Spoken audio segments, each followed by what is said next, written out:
Viva ANC, viva. Viva COSATU, viva. Viva South African Communist Party, viva. Malibongwe. Igama lamakhosikazi. Roar, young lions, roar. Forward with the Veterans League, forward. Mandla. National Chairperson, the officials of the African National Congress, former presidents who are participating online in whatever venue they are in, members of the National Executive Committee of the African National Congress, the leadership of our leagues, the ANC Women's League, the ANC Youth League, the ANC Veterans League, delegates and all comrades gathered in all the 9 centers where our conference continues. Happy New Year to all of you. Thank you. And welcome to all of you as delegates to the second part of this conference, the 55th National Conference of our glorious movement. We have gathered, or rather we have convened this session in a hybrid fashion as we said we would, as we were unable to complete the business of conference as scheduled on the 20th of December 2022. We are gathered, as I said, and as the SG also said earlier, in various venues across the country to receive the reports of the commissions that sat during the first part of our conference, and also to adopt the draft resolutions that were formulated, and in the end to also adopt the conference declaration. This is an important responsibility that we all carry on our shoulders. The decisions that we take today will have far-reaching impact on our movement, the African National Congress, and indeed on the country as well. In many ways, they will determine whether our movement is able to overcome the many challenges that confront our own movement and the people of our country. These decisions will also determine whether we are able to reverse the organizational and electoral decline that we identified when we met in December, and whether we will emerge stronger, more united, and more effective in meeting the needs of the people of our country. The resolutions that we will adopt today will also have important implications for the direction of the national democratic revolution. They will need to accelerate the pace as well as the direction, and also deepen the impact of the fundamental social and economic transformation that our people are looking forward to. The people of South Africa are looking to this 55th conference to set out a very clear, credible program on the action that will directly address the crises that confront our country today. So this conference, comrades, needs to send a very clear signal to voters in our country that the ANC is taking all the necessary steps to deal with the challenges that they confront, specifically unemployment, poverty, inequality, the rising costs of living, the crime that prevails in our country and the instability, poor service delivery, as well as load shedding that continues to negatively affect the lives of our people. Although we were unable to complete the work of the conference as originally planned, we can count those 5 days in December as among the most important in the recent history of our movement. During the first part of the 55th conference, delegates demonstrated their unwavering commitment to renew and to rebuild our organization, but also a commitment to rebuild our alliance and the broader democratic movement. Delegates also resolved to eradicate all forms of factionalism and disunity and other negative tendencies within our organization. Delegates to the 55th conference took a firm stance against corruption within our own ranks, in the state, and across society as well. While recognizing the great progress that we have made in several areas of development and transformation, delegates acknowledged that the severe challenges that still need to be addressed need the ANC's attention so that we can achieve a better life for all South Africans. Through the deliberations in commissions, delegates made it clear that we need to proceed with greater urgency, but also with greater purpose to address the challenges that confront our people. Where our policies remain relevant and appropriate, we need to be more focused in ensuring their effective and full implementation. Where our policies are inadequate or have shortcomings, we need to do things differently. At the core of the tasks identified by a conference in December is the need to restore our relationship as a movement with the people of South Africa. Our duty as the ANC is to mobilize our people, but more importantly, as clearly set out in our Constitution, it is to serve the people of South Africa. We have said that we need to earn the position of leader of society through our work amongst our people, and also to regain the confidence and the trust of the people of this country. Our duty as the ANC is therefore principally to be a servant of the people.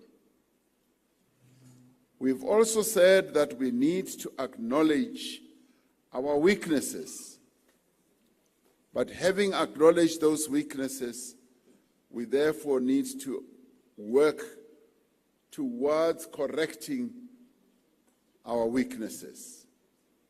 That we need to demonstrate humility and honesty and integrity to our people. Our program for this second part of the 55th conference will be intensive. It may be challenging to work across 10 different centers or 9 different centers around the country to bring to a conclusion our conference. But I call upon all of us to exercise the patience as well as the understanding as we seek to interact with each other as delegates on an online platform that in itself may give rise to many challenges.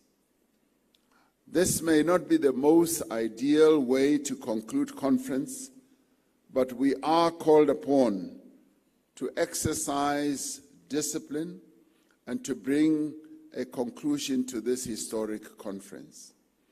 So I therefore say in advance, we are traversing uncharted territory. Let us cooperate with one another and have the necessary patience, also with the national chair as he tries the best he can to steer this conference to a conclusion. We will be receiving reports from the various rapporteurs, and as we receive those reports, having received the reports, I am told in advance, let us plod through them and have meaningful discussions at great depth so that we are able to emerge from this conference having had successful deliberations so that the outcome may be the type of outcome that is befitting the glorious movement that we belong to. So I wish us all great work as we work through. The Secretary General has said we will work through the night, and being the razzmatazz that he is, what he promises often does happen. So we are going to have to work through the night. So let us have good deliberations. Amandla. Amandla. Thank you, comrades.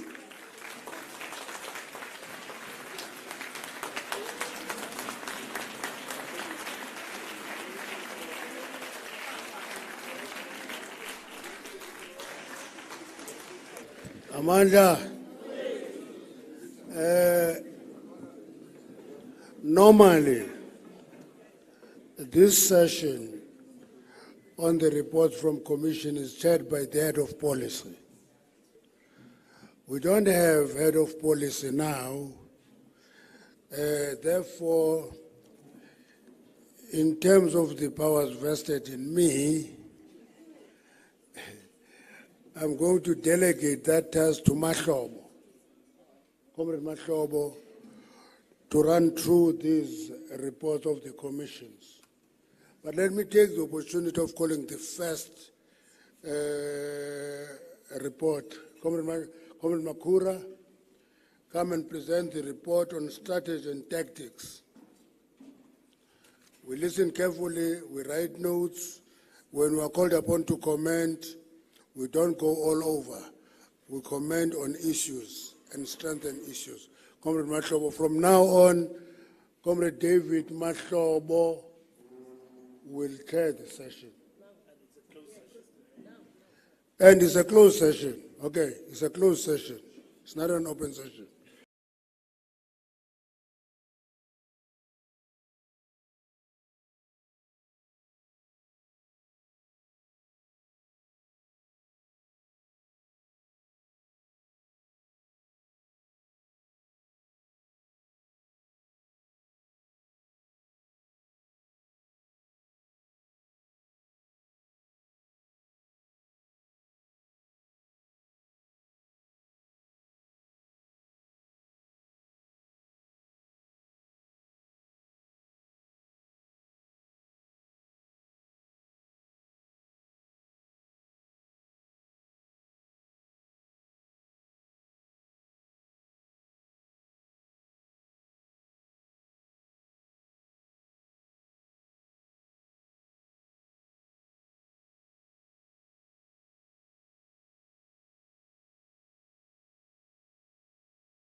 and prosperous country founded on political and socio-economic rights and freedoms, as espoused in the Freedom Charter and enshrined in our country's constitution, remain the goal of the ANC.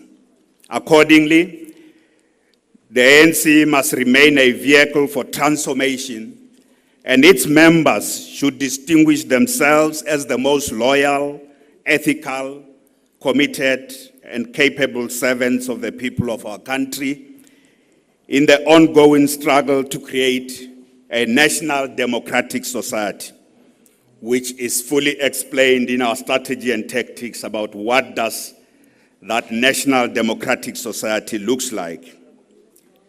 ANC members must also act as the frontline troops in the efforts to build a better Africa and equitable social relations on a global scale.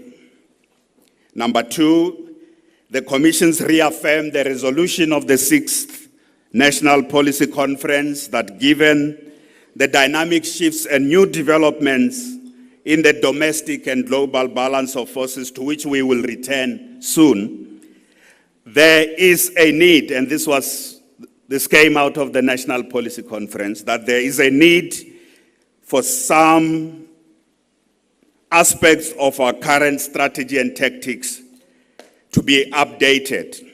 Again, there will be reference in this report to those areas that need to be updated in our current strategy and tactics. Just to remind you that the last time the strategy and tactics was substantially reworked was at the 2007 conference in Polokwane. Subsequently, it was about appending the preface. So the commissions have said, looking at the current strategy and tactics and the major developments to which we will return, there's a significant need to update aspects of our current strategy and tactics. So now let's look at the different issues that we regard as new developments, significant shifts in the global and national balance of forces, starting with the global balance of forces. So some of the distinct developments and major dynamics which have an impact on the trajectory of and the prospects for our national democratic revolution and on Africa's renaissance and the quest for a global sustainable development course can be characterized as follows. So we now summarize what the commissions have said, starting with what was in the preface, but now what was discussed by the commissions, bringing some of those issues that are regarded as key developments and major issues that we need to deal with. The first one is the crisis of neoliberalism. So neoliberalism has undergone significant, what others call multiple crises. It is captured in the balance of forces document that was presented at the policy conference, and it's also captured in the preface. But that this crisis of neoliberalism is taking place at the same time with the resurgence of populism in other areas of the world and right-wing nationalism, particularly in the global north. There's the resurgence, the rise of populism and right-wing nationalism on the one hand, and on the other hand, the rise of China as a global player is gathering pace. So these developments may have been referred to 10 years ago in some aspects in our preface to strategy and tactics, but this is gathering pace, including the crisis of neoliberalism is gathering pace, especially in the aftermath of COVID-19 and some other global crisis that we will refer to in this report. So that's very, very important, and that in this regard, new centers of influence are emerging, and in other parts of the global south, the progressive governments are re-emerging again. So one of the important things that the commissions were looking at is to take a look back, not just 5 years ago, but what has been happening in the world, even in a longish period in that sense, and we'll return to that. So the rise of China as a global player is being countered by hegemonic developed countries in the global north through the intensification of geopolitical tensions and trade wars. And in this context, South Africa and Africa belong to the family of progressive forces in the different regions and countries in the world. That's how we position. So in the strategy and tactics, in the preface, two prefaces before, we talked about a disciplined force of the left. So we always look in the global developments, we always locate the ANC, we locate the country we lead, and the continent we love amongst those progressive forces in the world. So we do so and say that these are the countries and the regions that have sought to free themselves from colonial capture by carving their own developmental and democratic path that put the people first, the people's well-being first, and the well-being of the planet. So that's the progressive forces. And we're saying that we are at a period where the progressive forces must be more assertive and better coordinated in pushing back this conservative right-wing agenda, this right-wing hegemony that's reshaping global affairs and putting at great danger many parts of the world and humanity. So that's the first set of issues identified by the commissions. This first two set of issues. The third is about the COVID-19 pandemic, and the commission said this has impacted significantly on global affairs, and some of the progress which was being made on sustainable development goals has been reversed. And this is captured in the political report presented by the President in great detail about the impact of COVID-19, and in our preface to the strategy and tactics. Levels of poverty, inequality, vulnerability, and precarity has increased, thus placing the lives and livelihoods of large sections of the poor, the working class, and the middle strata in both the developed and the developing countries at great risk. So COVID-19 is not just a health problem, it's not just a health pandemic, but it had a huge socioeconomic impact and eroded the gains that would have been made on sustainable development in many developing countries, and also exposing the weaknesses of healthcare systems in the developed world. At the same time, a small global elite in the pharmaceutical sector, in the ICT and other sectors have massively increased their wealth coming out of this pandemic, cashing on the devastating human disaster occasioned by this pandemic. The global response on COVID-19 was characterized largely by geopolitical contestation and vaccine nationalism instead of international solidarity and multilateral cooperation. We saw that for some countries it was an opportunity to do the things they always want to do, dominate, segregate, and take everything for themselves, including trying to appropriate science and technology just for themselves. Through the African Union, Africa had a better coordinated and more coherent response to the pandemic. And the commissions are saying this is an important lesson in dealing with other development challenges that we face as a continent. So we have proven that we can tackle challenges together as a continent. We can, and COVID-19 response is one of that. The other set of issues impacting the world is the ongoing war in Ukraine, which has far-reaching strategic, geopolitical, and economic consequences for people across the world.